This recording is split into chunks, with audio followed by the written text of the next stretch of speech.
And welcome to another episode of Patriots 4th and 2. I am your host today, Derek Havens, and joining me as always is my co-host, Mr. Steve Balstier. We are both PatsFans.com bloggers. Our third co-host, Russ Goldman, is off for the summer.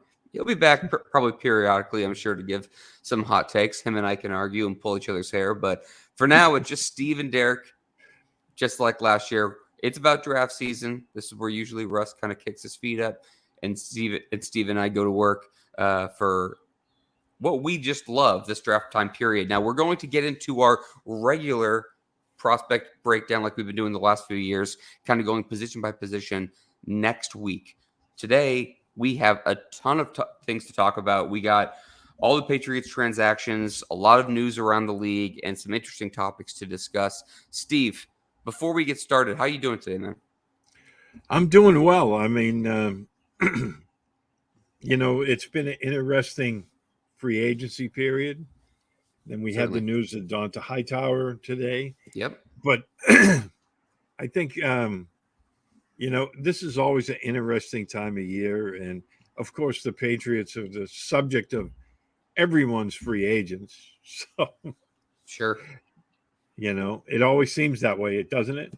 Yeah, absolutely. And yeah, I mean, you just mentioned it. Like we are recording this March 21st at 12:08 Eastern time, and we just got the news this morning. And let's start out with it. Donta Hightower sat out last season.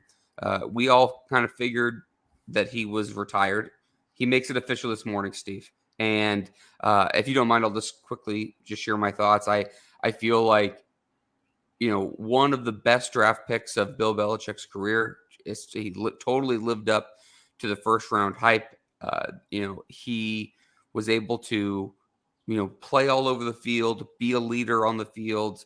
Always seems like he put the work in. Smart player, instinctive. And we were talking about this right before the show began. You could make the argument the Patriots don't win 2 or 3 of their last few Super Bowls without him. I mean, huge plays, whether that's a strip sack against Matt Ryan, whether that's the stop against Marshawn Lynch before Russell Wilson throws it to Malcolm Butler. I mean, as you mentioned, to your credit, the 2 really valuable sacks versus the Rams. I mean, he was just a player that was always seemed to make the right play at the right time, Steve. And what a career. Just absolutely incredible, and it's happy, but it's also a little sad because you've seen Devin McCourty now retire. Obviously, Brady left a while ago. Julian Edelman's gone. Rob Gronkowski's gone.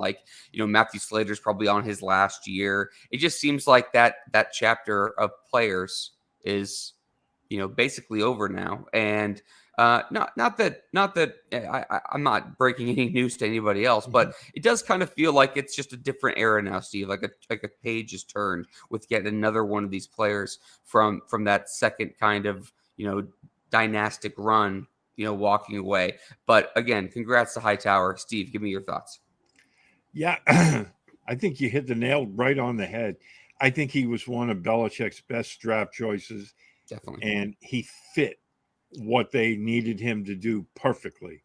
I think he was a cornerstone of that second, dynasty of theirs where they won 3 Super Bowls. And, he always saved his best, I believe, for the, biggest moments. And you mentioned the 3 Super Bowl wins. He was just dominant when the Patriots really needed him to be.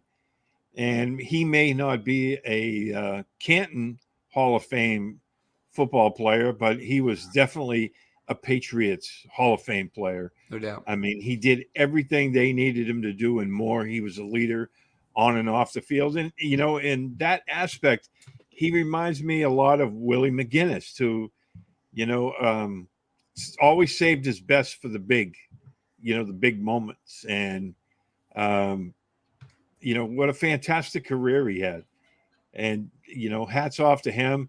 It is kind of bittersweet to see him announce his retirement, although we kind of knew it was coming. I mean, Last year we really knew that was happening. But at the same time, you can't help but marvel at the career he had. And, he was a very, very uh, popular guy in the locker room. He was very well respected. And, Belichick called him Mr. February. That's He that's certainly pretty did. high praise right there. I just it's just interesting to me about the timing. I don't know why he took a year off before. Maybe he just wanted to be really, really sure, and he felt like, hey, Bill, I'm going to take a year off. I'm going to spend some time with my family, and I want to see if I have the itch to come back or not. That's probably how it went down. I'm sure Bill would have loved to have him last year, but how can you argue with someone who's been just so productive with everything Yeah. he's done in his career, right? I mean, do you remember? I want to move on to the Patriots transactions, but one of my favorite memories of Donta Hightower is the first game he played, and it's against the Tennessee Titans. And don't forget that they drafted Donta Hightower, but they traded back. They had 2 picks. They traded back up for Chandler Jones, and they're playing against the Tennessee Titans. They're on, I think they're within the inside the 5-yard line, the Titans own 5-yard line. Titans are on offense. Chandler Jones comes around, strip sack, and Hightower picks it up, touchdown. It was just like you just knew instantly that these two players were going to be really good hits for the team, and that was a very, very cool moment. But again, congrats to Donta Hightower, awesome career.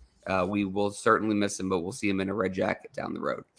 Steve, Yeah, he was actually one of the few first round picks that I got right in my mock drafts.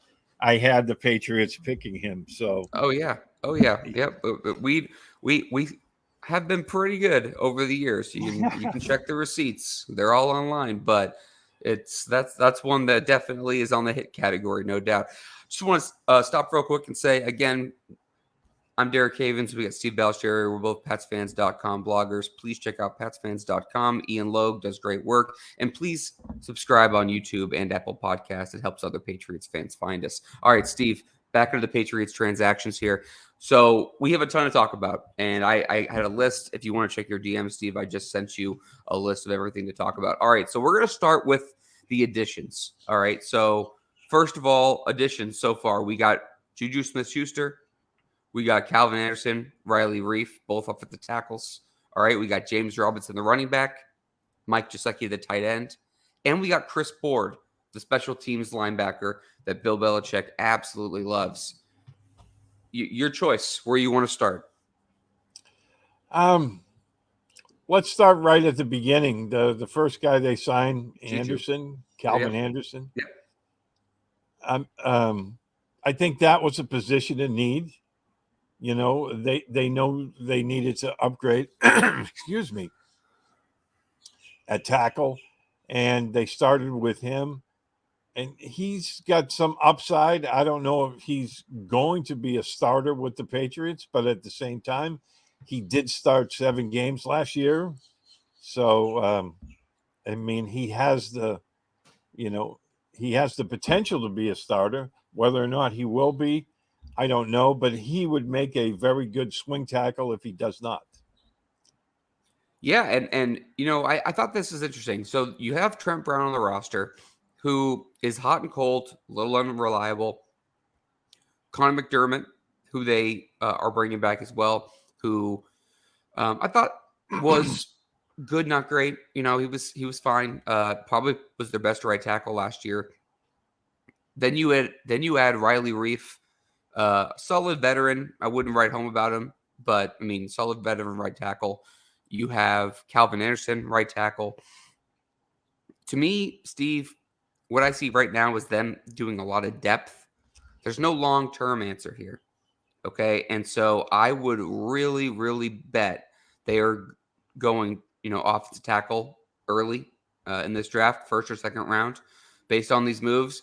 But it makes sense. I mean, hey, we're probably gonna take a tackle, but let's make sure we have a veteran like Calvin Anderson, someone who started some games in case with the rookies, we don't feel like he's ready to step in from day one. We can work him in slowly as a swing tackle, etc. Whatever it is, an extra sixth man. I could see a situation like that unfolding, Steve. And so that would be interesting. And then we switch over to Juju Smith-Schuster, and Jacoby Myers goes to the Raiders. The money is basically the exact same. Juju comes in, certainly a player that Bill has admired in the past. I would say he's been a very productive guy. The biggest thing I've been shocked about, Steve, is the fact that the money was the same with Jacoby Myers, and they thought Juju was a better fit. I think that's fascinating. I feel as though Jacoby, if this was a Patriots decision, not a Jacoby decision. I say that only because of Jacoby Myers' tweet in full transparency. As soon as the deal was announced with Juju and the money was released, he retweeted it and said "Cold World, LOL." And I feel like he wouldn't say that if he wasn't like, well, damn, you picked him over me. Like I would have liked to be here. That's how I interpreted that. Steve, I'm not sure how big of an upgrade it is. I would say Juju's a hair better, but Myers to me was also someone who could be a leader in this locker room and someone who Mac really liked, and you kind of knew what you had. I think this is a little bit of a risk, Steve, but I do think that Juju is a hair better than he is.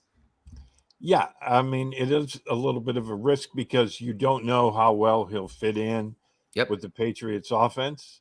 And that to me is the only caveat to this, because I do think he's better than Jacoby. And I'm not taking anything away from Jacoby. I think he was a fantastic player for the Patriots. But the one thing the Patriots lack is, guys who can make yards after the catch. I mean, they just don't have that. And Juju's a guy that brings that, and I think that was the defining reason why they went with him rather than Jacoby. And I think, in that aspect, I mean, he had almost 1,500 yards with the Steelers a couple of years ago, and he had almost 1,000 last year. I think it was 938, something like that. So, I mean, he's been a productive guy, and there's no reason to assume that he wouldn't be productive here in New England. I think that's why they brought him on. And the fact that, he's more of a dynamic kind of guy. He's going to catch the ball and do something with it afterwards. So both of the guys are used similarly. They're chain movers. He's not a deep threat kind of guy, just like really Jacoby isn't. But I think, in the long run, they see more upside to his game than Jacoby can bring. And that was their reason for going with him. And I'm actually excited to see it, how it all works out with Bill O'Brien.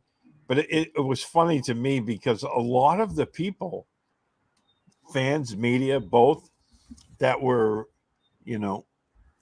poo-pooing this signing as, it was, even.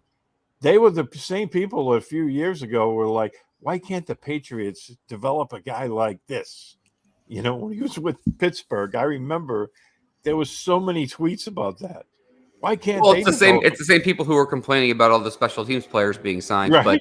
but don't remember that the Patriots let off 2 kickoff returns which got them eliminated from the playoffs. But who cares? They were only last in the NFL in special teams DVOA last year. But what the f? It's like, okay, yeah. I mean, it's just I mean, the hypocrisy and it's just my God, ridiculous. Anyways, let's move on. So the Patriots. There was something that was painful last night, Steve. Not gonna lie, this one hit hard, and I think it's a great fit for the player and for the team who we signed with. But I think it's a real kick in the balls for the Patriots. That's Damian Harris to the Bills, and the reason I bring that up is because the Patriots gave James Robinson a 2-year contract and basically picked him over Damian Harris. I'll say this: I think James Robinson probably has a little bit better of hands. He's a little better of a receiving back, and I think he's better in pass protection than Damian Harris. But I don't. Again, it's one of those moves where it's similar to me in a different way. It's similar but different to the Myers and Juju situation where I don't know if you're really improving. If you are, it's not by much, but you picked somebody from the outside instead of someone from the inside. I do understand that, for this instance, Robinson, I do think is a better pass catching back. And that's probably something that Harris, I mean, he caught balls, but he never really was a comfortable, receiving back. And that's really what they need for Stevenson to take the load off him a little bit. I mean, 290 touches for Stevenson last year. He's not going to hold up very long if you want to do that. So in his case, you need to ramp him down to like 220 and give Robinson some of these carries and some touches, so to preserve Stevenson for the whole season, because he's so dynamic with the ball in his hands and he's so solid. So and then the other thing I'll say is they trade Jonnu Smith out to Atlanta for a 7th round pick. They bring in Mike Gesicki, who to me, Steve, is a good solid player, not a blocker, but almost more of a slot receiver. Like they call it the whole Daniel Jeremiah thing, where they call it like a power slot, where it's like a really big slot receiver. Gesicki's and Hunter Henry and Bill O'Brien's offense. I think you can utilize the 2 tight end passing, and they have some real good size. If you go through Devontae Parker, Hunter Henry, I'm sorry, I'm blanking out, of course, as soon as I start this. Juju Smith-Schuster, Mike Gesicki. I mean, you got guys who were 6'3" and up, and you have some good size out there on the field now. Give me your thoughts on both of these transactions. Yeah, with Robinson, he had the Achilles, and he wasn't 100% back last year from that injury. Excuse me. So he had kind of a down year, but when he was healthy, his first 2 years before that injury, he was very productive for the Jaguars. And, his rookie season, he caught 49 passes. So, I mean, he brings that element. Hopefully this year he'll be completely back from that Achilles. That, again, that's the risk that you take in there. And like Damian Harris, when he was healthy, I mean, he was excellent, I thought. I mean, he was a really, really good back. He had great vision. I go back to that touchdown against Buffalo in the Hurricane game there, 2 years ago. I mean, that play there I think it was all on him. You go back to that, he just made a dynamic cut. He had everyone on the defense going the one way. I think he's going to be a great pickup for Buffalo if he can stay healthy. Now, with him, it wasn't one big thing. It was just a myriad of small things that always kept him out. And that's the only caveat with him. So, I think both teams, they're taking a risk there, but I think both teams could really benefit if both of these guys can stay healthy this year. I think he's exactly what Buffalo needs, because they need to take the pressure off Josh Allen being the leading rusher, and he can be that. And they have a good offensive line. Now with Gesicki, I really like this pickup because I liked him coming out of college. Yes, he is not a blocker, but he's a very big 6'6". He's kind of more wide receiver. Bill Belichick even said that about him. I think it was last December. It might have been the year before, but when they were facing Miami, he presents a big target. He's a really good red zone threat. I like the fact that they picked him up. Because I think he can be a really good fit in this offense. And, we'll have to see how it all works out. But again, on paper, I like all of these moves. Yeah. And, we still got, again, a good amount to go through, so we'll keep it going. Matthew Slater returning. We mentioned McDermott. James Ferentz is back, but I feel like he's just never going to leave, Steve. I think he has tenure now with the Patriots. Raekwon McMillan goes back. John Jones, We got Carl Davis, Jabril Peppers, Mac Wilson. Joe Cardona got paid, is now the highest paid long snapper, which I know between a certain 2 to 6 host had a problem with. I could care less. It's not my money. Daniel Aqualik is back. Cody Davis is back, which I loved. Devin McCourty breaking the news on that. So those are the players who are back. I'll tell you, love the fact that Jabril Peppers is back. We talked about it on last week's show. I just think that he really came on. He's a solid player. Not surprised at all. Bill wants him back. He's right up his alley. Great athlete, instinctive, and can play multiple positions. Seems like he has a good attitude, brings some fire. I just love what he brings to the table. Honestly, I think we've talked about some of these guys, Steve, but is there anything particular of the guys I mentioned you want to mention? Well, I think that, when it comes to Matthew Slater, he's a great player on and off the field. He brings that leadership to the team, and he's a great locker room presence. And I think the team would be glad to have him for one more year. And I think, with the way special teams struggled last year, that I think that ultimately wasn't the way that Slater wanted to go out. Yeah. So I think that might have been a big factor in that. Plus the fact they get Cody Davis back. I think that's a big pickup for special teams. You mentioned Chris Board earlier. Belichick called him the best special teams player we will face this year. Yep. And he did. Some people were asking me if they think he can play linebacker. He played some snaps and had a couple of decent reps, but I would say the large majority were in garbage time. He's a backup linebacker, but he's a core special teamer. So and they, between Mac Wilson, between Cody Davis, Miles Bryant, obviously Chris Board, just go through Brendan the list.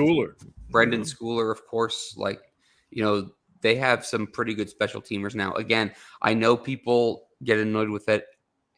It's one of the, I'll say this about special teams. People who, want to dump on special teams. I get it. It is annoying when there's a lot of assets being thrown at it. It's not, special teams is not a problem until it is. And you saw it last year with the Patriots. It broke down multiple of their games, and it's important to have good depth guys and good guys that can be versatile and have some versatility there. Schooler, Slater, Davis, Board. That's a really, really solid core four. I mean, geez, that's really good. So the Patriots were really bad last year in that area, and some can point to Cam McCord on the coaching staff. I certainly would. I think he's horrible, but Bill's Bill apparently is going to hold on to him, so we're going to live with it for now. I don't know if we have any other choice. We talked about the departures of Jacoby Myers and Davian Harris. Oh, go ahead. Sorry. What were you going to say? Oh, we might have lost Steve here for a second. Anyway, so we lost Jacoby Myers and Damian Harris. Devin McCourty retired. Donta Hightower retired. We talked about that. We talked about John Smith being traded. Jake Bailey went to the Miami Dolphins. They released him, and they released Brian Hoyer and Jalen Mills. The Jalen Mills thing was only a little surprising because they're just so thin at corner, and I thought he could potentially move back to safety. Apparently, they feel like they want to move in a different direction, and I'm expecting them to add a third quarterback. I don't think they're going to go into a season with Mac Jones and Bailey Zappi as the only two guys. I just don't see that happening. If Mac was more established, then maybe, but not the way it's been the last 2 years. I would never believe that would be the case. Jake Bailey, to me, I'm shocked that he I'm shocked that he was able to find a new job so quickly. And, honestly, that is really puzzling just because, the last 2 years where he was so good 3 years ago, last year horrible, and then this season, um, horrible, and then hurt, and then suspended by the team. Just a really weird situation. So we will be taking a quick break right now. Hopefully we can get Steve back here, or it's going to be a very boring solo show. I will just step aside real quickly, and we will be right back. And we are back here on Patriots 4th and 2. I'm your host today, Derek Havens. Joining me is Steve Balistrieri. Of course, he just dropped off the line. So we're going to apparently do a solo show. We're going to see how this goes here. I'm going to tell you right now that we want to get into a couple of league topics. And so I'm going to start with this one. Could the Patriots pursue Lamar Jackson? To me, really interesting conversation. I'll first say this. I think that there's about a 2% chance of this happening. The Patriots would have to give up 2 first-round draft picks and then sign Lamar Jackson to a monster contract, probably in the neighborhood of $50 million per year and a ton of guarantees. I don't really know what the rub is for Baltimore. I don't know if it's their heels dug in about the guaranteed money because Lamar's holding out for money in terms of fully guaranteed, like Deshaun Watson. Oh, hey, we got Steve back here. All right, we got Steve back here. And Sorry about that. Oh, you're good. I was just talking about Lamar Jackson. I was I took a break real quick, and I was transitioning to, some of our off-season topics. So I'm just talking about Lamar Jackson, and I just don't know where the rub is with him in Baltimore. He doesn't have his own agent. Him and his mom work his contracts out with the Ravens. I think that there has been a precedent set by the owners that they really don't want to do what Jimmy Haslam gave Deshaun Watson.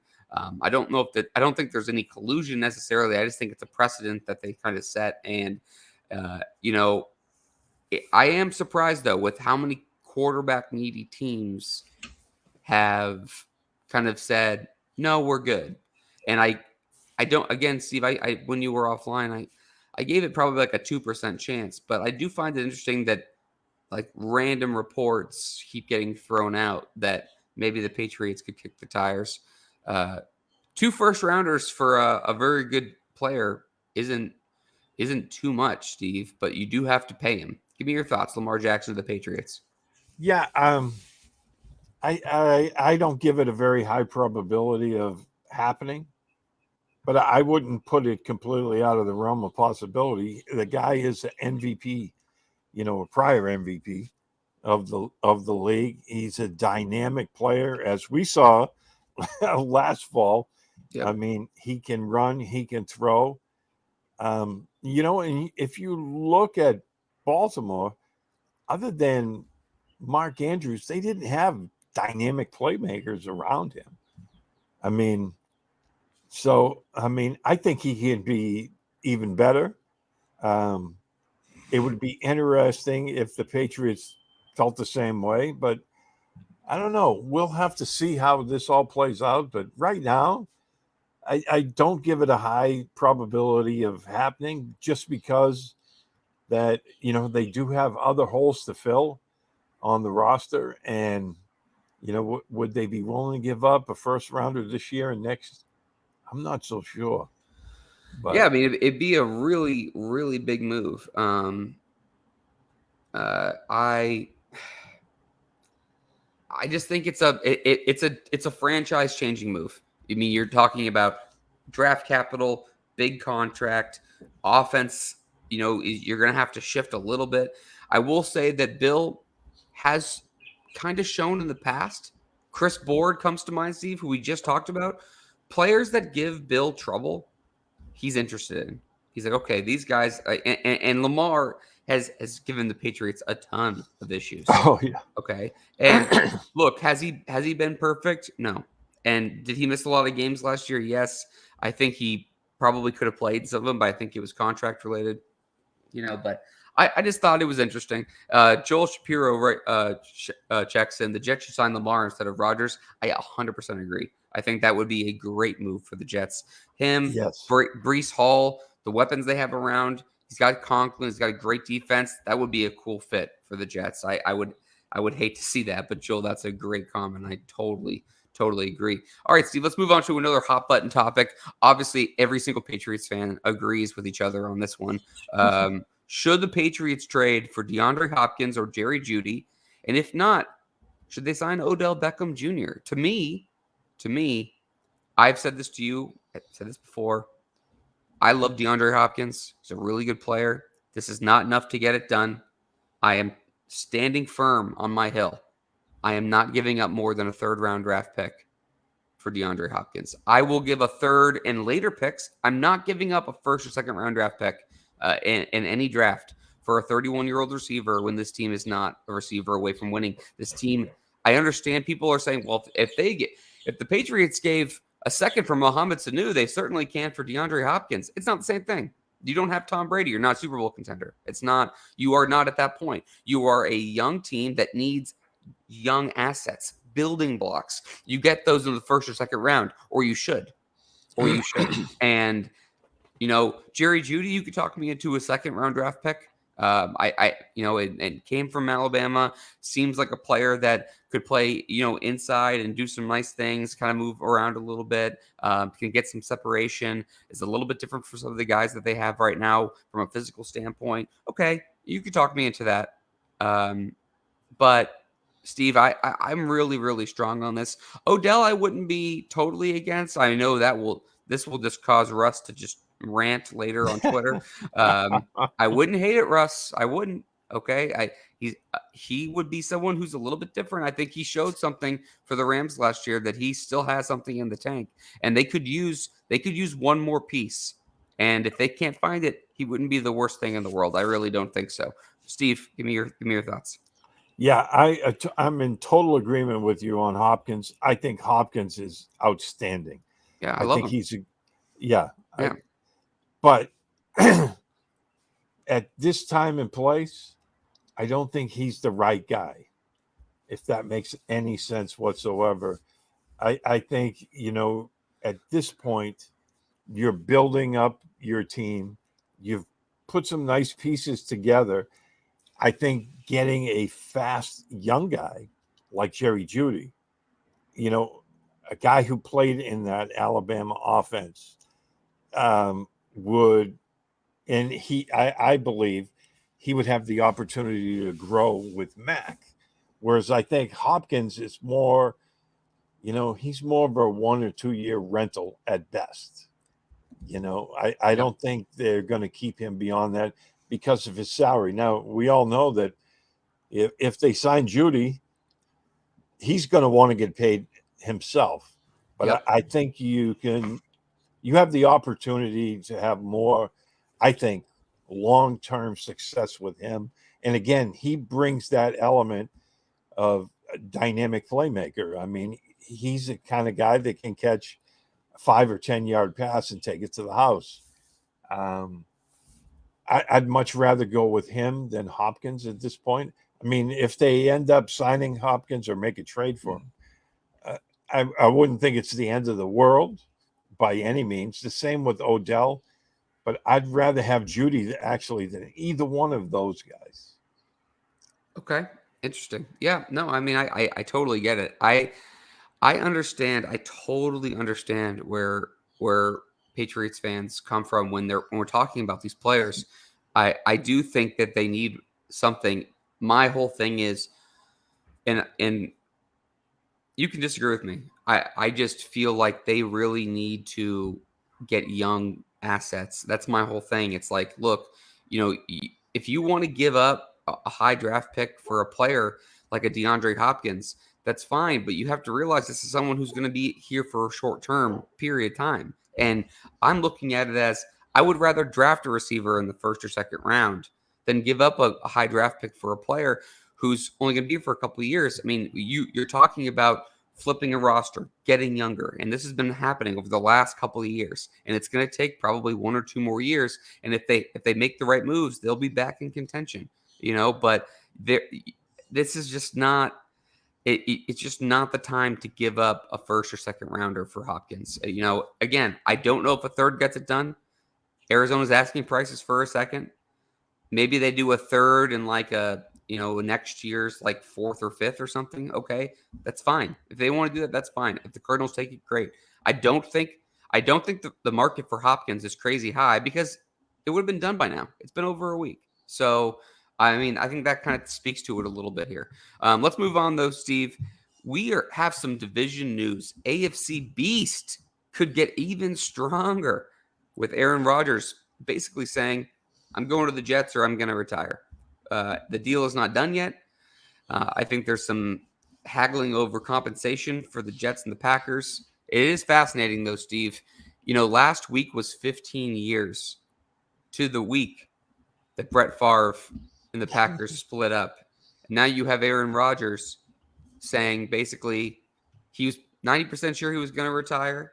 He went on his darkness retreat. I still don't know what that means, but we'll put that to the side for an offseason topic. Then he says he wants to keep playing, but he doesn't want to keep playing for a team that doesn't want him. The Jets want him. He wants to be there. I think for the Jets, it certainly makes them a lot better. Probably for, I would say, maybe 2 years of the best. And I don't know. I mean, it's interesting to say the least. I mean, that would be a very, very tough thing for the Patriots to handle because if you had even competent quarterback play last year, Steve, for Patriots Jets, I'm not sure you win those games, and it would be a big shakeup. Your thoughts on Aaron Rodgers potentially going to the New York Jets? Well, when it comes to Rodgers, I go to that old Latin verbiage there, caveat emptor, let the buyer beware. I mean, this is a guy that's all about himself and not about the team. The Jets are banking on this is going to, reignite his passion for the game and whatnot. I just see this move with him being 50-50. It's not going to be middle of the road. It's either going to be boom or bust. And I just think that he'll have a honeymoon phase with the New York media, and then it's just going to blow up. Yep. I just don't see this. If I was on the Jets, beat or whatever, and the ownership, I'd be really wary of this. Yes, he's very, very talented. We all know this, but he's also all about himself, and he's not really so much about the team. And is he going to do the things that are necessary, to build the team around him? Because now he's dealing with a lot of new players, a new system. I'm sure they'll incorporate a lot of what the Packers did. But you got to remember also, last year was the worst year of his career. Yeah, So, no, definitely. But Joel brings up something interesting, and Joel's stepping up in the comments today, and he's got some good answers. So I'm gonna keep throwing him out there. Who has more pressure, Green Bay dealing him, or the Jets trying to acquire him? And I think it's interesting because of the leverage play too. And it's funny depending on who you talk to, and you get different answers. I can see both sides. If Green Bay doesn't trade him, he says he's going to retire. So you could get something. I don't know what it is. First round pick, probably not. Maybe a couple of seconds or a second and a third. You're going to get some good draft pick conversation or nothing. And the Jets, it's like he said he wants to play for us. It's like I can see a little bit of both sides. I think the Jets have more pressure to acquire him in my mind because what do they do if they don't get it? That's it. And everyone's saying the pressure's on Green Bay. It's not. They have Jordan Love. They have the guy that they want to try out. Yes, they already have moved on from Rodgers, so they have their quarterback in place. The Jets, if they don't bring in Rodgers, then they have to make a fourth quarter push for Lamar Jackson, or their season is really hanging in the balance. I think that's a big thing right now. I mean, I think the pressure's all on the Jets, because Green Bay might just dig in their heels. I think they're really sick of Rodgers, and that's why they moved on from him. Yep. And they can dangle this carrot there for, I mean, for as long as it takes before they make the move. Granted, like you said, they're going to get some really good compensation out of it.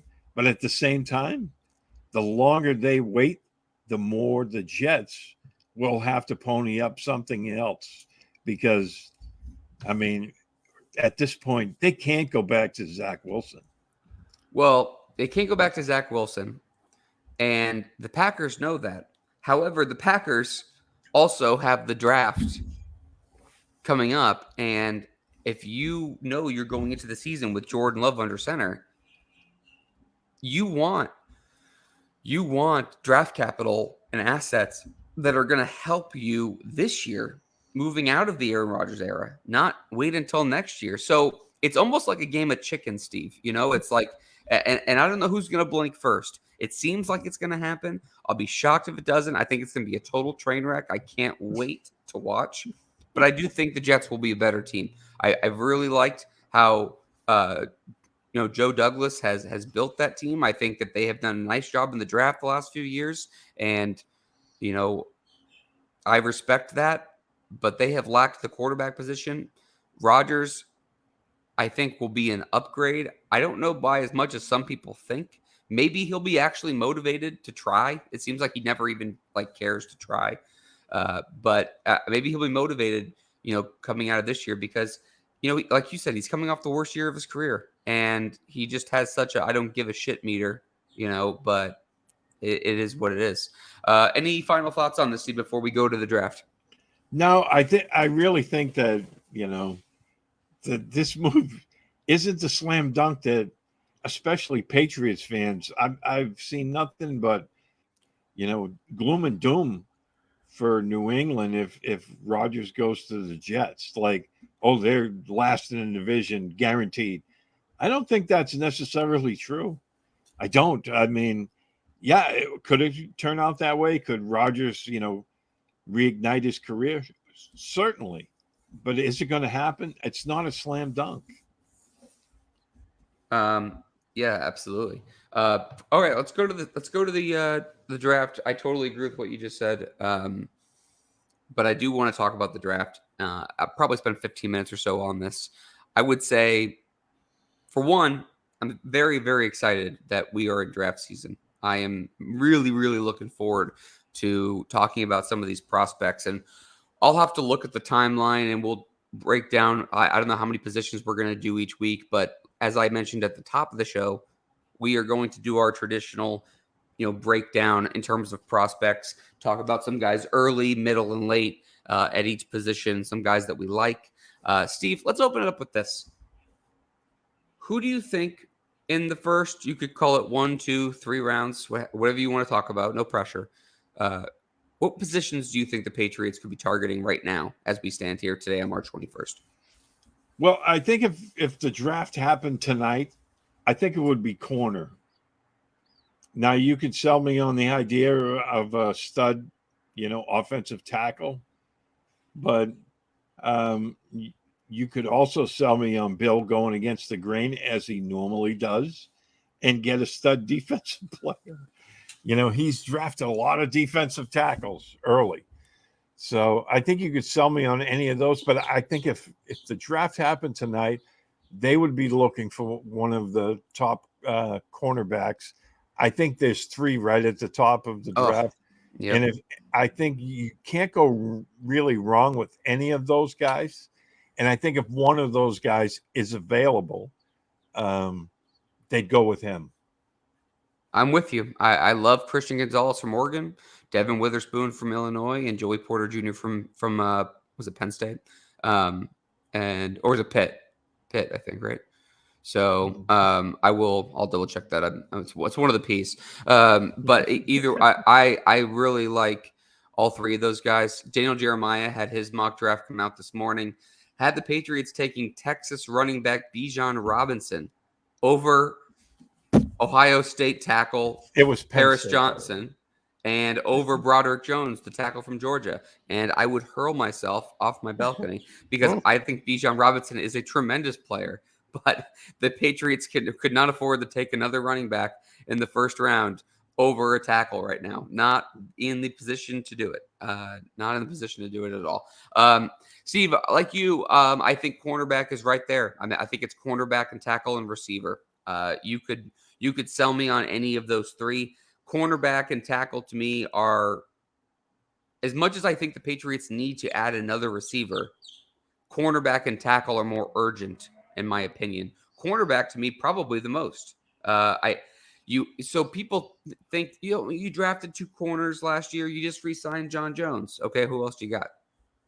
It's like you need, yeah, to me, I would love for them to sign veteran cornerback Rock Ya-Sin and then draft Joey Porter Jr. And then all of a sudden you got Rock Ya-Sin, Joey Porter Jr., Jack Jones, John Jones, and then you got Marcus Jones floating around, Miles Bryant floating around between like he normally does. I think that would be solid. I think you'd be good there. You have to build people. You have to build. It's not just two or three deep. Defensive backs see on every single roster the last 10 years. There's probably between cornerback and safety. How many guys are there? 10, 12? I mean, it's usually closer to 12. So you need defensive backs. They do not have enough of them right now. And I think Jack Jones was up and down last year, had some good moments, got burned a few times, of course, like all rookie corners do. I think John Jones was. I know people give him a lot of crap because he got burned a couple times but he was playing more outside than he should have been. He really should be playing inside. It really should be John Jones in the slot with Marcus Jones, kind of as his backup or following the secondary slot guy when in the case. It really should be Jack Jones on one side and then another cornerback like a veteran or somebody on the other. They really do need to figure this situation out. And tackle, I would say the same way. You got a lot of guys on short-term contracts, a lot of guys who are probably going to be gone. Like, I don't think Riley Reif is hanging on for longer than a year or two. I don't think Trent Brown's hanging on much longer than this year. Connor McDermott is a nice little story, but I don't know if he's really more than someone who you should want as maybe a emergency player, like a backup. I mean, tackle and cornerback are really big needs. So as much as you want that receiver, and I get it, I think you need to take a cornerback and a tackle in the first two rounds. And if you can hit on both of those, I think you'll be in really good shape. absolutely. And when you look at the board, it's all going to depend how it plays out. If one of the tackles is there and one of the corners are there, then you're in a pretty good dilemma there because who you're going to take. And I guess it'll depend on who the players are that are going to be there at 14. But I think you can make the argument going either direction with that. Like I said, if one of those three, corners are there, I like all three of them. I don't know if I like one more than any of the other two because I think if they got any one of those three guys, we're talking Witherspoon, Gonzalez, and Joey Porter Jr. I'd be really happy with that. Witherspoon to me is like he just reminds me of those great cornerbacks that you see. I don't know if he will be or not, but he just reminds me of those guys that you put him out there and you can just lock down that side with him. He has great coverage ability, and I like the other two guys. Man, Porter has tremendous size. Yeah. So, and as you said, Gonzalez, he might be probably the best player out of the three. I mean, you can make the argument for any of those guys. And of course, there's some great tackles coming out. I think as it stands right now, I think they'll go in that direction. Now, there's still plenty of free agency left.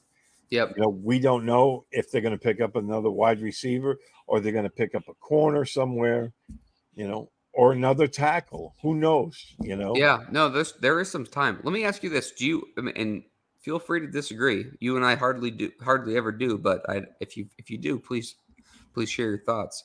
Would you put any other position above? Again, I'm deeming it the big three in my mind. Okay, cornerback, tackle, receiver. Would you put any other position in above one of those? I wouldn't put it above there, but you Okay, also so have to factor let me ask you a follow-up question. If you don't think you put them above, what would be your next? What would be the next one? free safety. Free Definitely, safety. yeah. Okay. Because I really thought they were going to move Jalen Mills to that Right. position. Yep. Then it wasn't a position of need so much. I mean, yeah, I think you still have to draft a guy, but you can maybe take a guy later on and groom him for that position. Now I'm really curious of what their plan is for that. Are they going to draft a free safety or move one of their other safeties? I know Joshua Bledsoe, when he was at Missouri, played a lot of free safety. He seems more like an in the box kind of guy, but I don't know how the coaches feel. I will say this: Evan Lazar for Patriots.com, I thought had a really good point, kind of an interesting point yesterday, as he often does because he's a smart guy. But he said, I'm paraphrasing, but it's on his Twitter profile, basically something along the lines of, I know a lot of Patriots fans, want the Patriots to take a cornerback in the first round, but traditionally Bill Belichick has had a lot of success taking defensive backs later. The highest cornerback Bill Belichick has ever drafted was Devin McCourty at 27, and the highest defensive back was Brandon Merriweather at 24. And I thought, that's a really good point. I think it's a good point. I don't want to argue with someone who's not here, and I wouldn't argue with Evan anyway on the point. I don't disagree with him. I would have to go back and look at how many times they've had an opportunity to draft this high during his tenure. I mean, it's certainly not a lot. You're talking about a handful of times, but I would say maybe it's a little bit different now. Maybe not. I mean, they have certainly had a ton of success drafting cornerbacks, or even getting guys undrafted and developing them. It seems like they've done a good job with that position. There's a lot of positions that people give them crap for. That's really not one that you can point fingers at. And I would say for the Patriots right now, they could really, really benefit from another young corner. Again, I know that they just drafted 2 last year, but they need to continue to build that position. It's incredibly important. Anyway, so for your point on free safety is interesting. I did mention Jalen Mills. I thought he was going to move back there when you were frozen and dropped off and came back on. When I was running solo, I had mentioned that myself.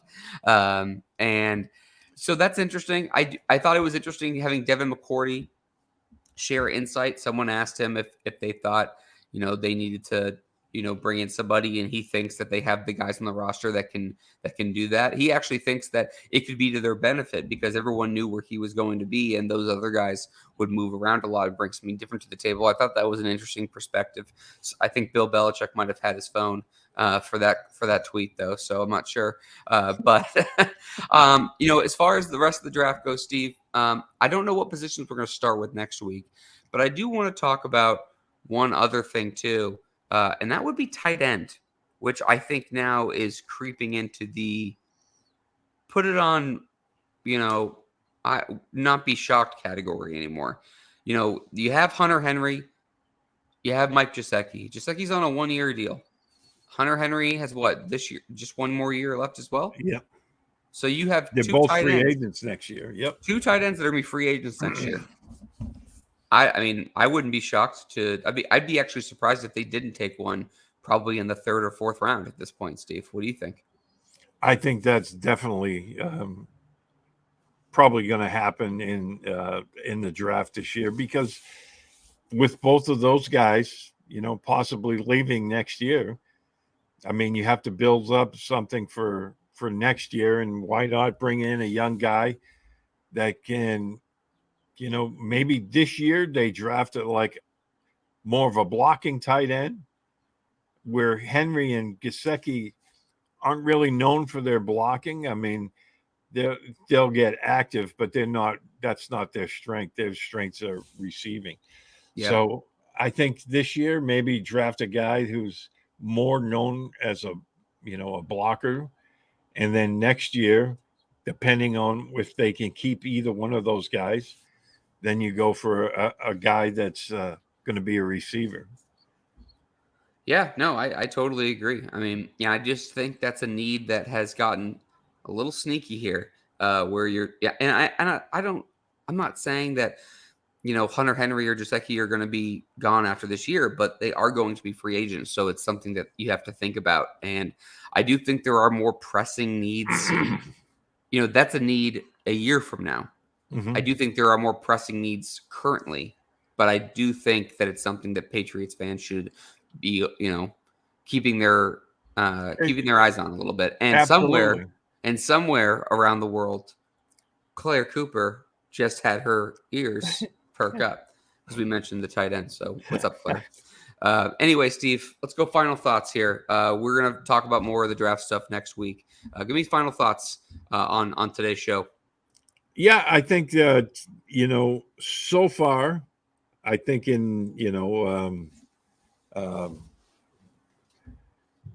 in free agency, I think they've done a really good job so far. I mean, they haven't overspent, but I think you can make the argument that they're better than they were when they finished the season in Buffalo. So um, we'll have to see how it all plays out on the field. But I think on paper, they're a better team now.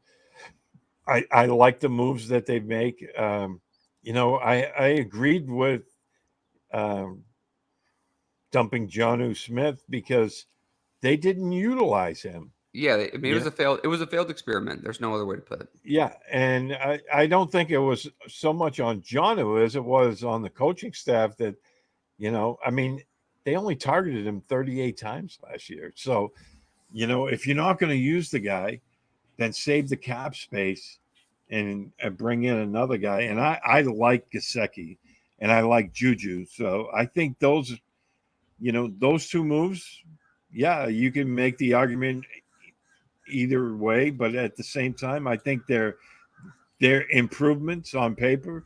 Same with Robinson. I think all things being equal, if him and Damian Harris are both healthy next year, then I think that Robinson has the edge there. Yeah, So it'll be interesting. And I think Harris is going to do well with the Bills. I really do. I mean, that's a good player with him. They drafted James Cook last year as that more of a pass catching back. So that'll be good for Buffalo. Actually, speaking of Bills, Isaiah McKenzie, who I thought the Patriots could potentially be interested in, he's going to Indianapolis. yeah, So that just broke. Is that going to go? And the only reason I don't think that they were interested in McKenzie was because I really think the receiver room actually is fine, but they are just the thing. The Patriots' offense is lacking right now is either a higher end receiver or a bigger time tight end. Like if you had a solid, really good quarterback play and a Rob Gronkowski at tight end, Steve, with pieces they have around, you'd be in business. If you had even a Julian Edelman type, or somebody, a player who was just a cut above. I just think they have a lot of solid 2, 3 kind of guys, second, third option guys. I know Russ again, he's going to tweet about this later. They need a little bit. I'm not telling you, I'm arguing with Russ without him even being here. Russ, I'm not telling you that I don't understand your point about Mac Jones, but the offense needs it in order to take that next step. But they do have some good pieces, in the room right now. But I just think they need to add just a little something, and I think they will. I just have a hankering, Steve, that they are going to add something still. That would be my final thought. I wouldn't be surprised to see something coming down in the next few days. yeah, I wouldn't either. I mean, they still have some cap space. Whether that's going to be another receiver or a guy like the safety wrap that they had in for a Yeah. visit. I'm a I little haven't. surprised that that's waiting. I didn't mean to cut you off, but I'm a little surprised because Taylor Rapp is the kind of guy that I could see them. Really not a great man coverage, but he's a really, really good zone player. Smart, versatile, has moved kind of all around. He's played Devin McCourty's position, center field. He's an extremely good tackler. The reason I feel like he's waiting is because they probably gave him a number that he's hoping for more of. And so it's kind of just a waiting game from that standpoint. That would be my guess, Steve. Yeah, because he's visited at least one other team I've seen. Yep. It might have been two. So maybe he's just holding out to see how much, he can get, which I don't blame him. Yeah, no, I totally agree. Anyway, let's wrap this show up. It's been a fun hour. Again, I want to let everybody know that we are going to get into our draft preview, prospect review next week. We'll start with that. We'll go through positions. If you want to, please. Our handles are on the screen right now here on YouTube. Please go ahead and give us a tweet. Send us some draft questions if you want to. Send them in. We'll answer them. We'll talk about it. We are open to it.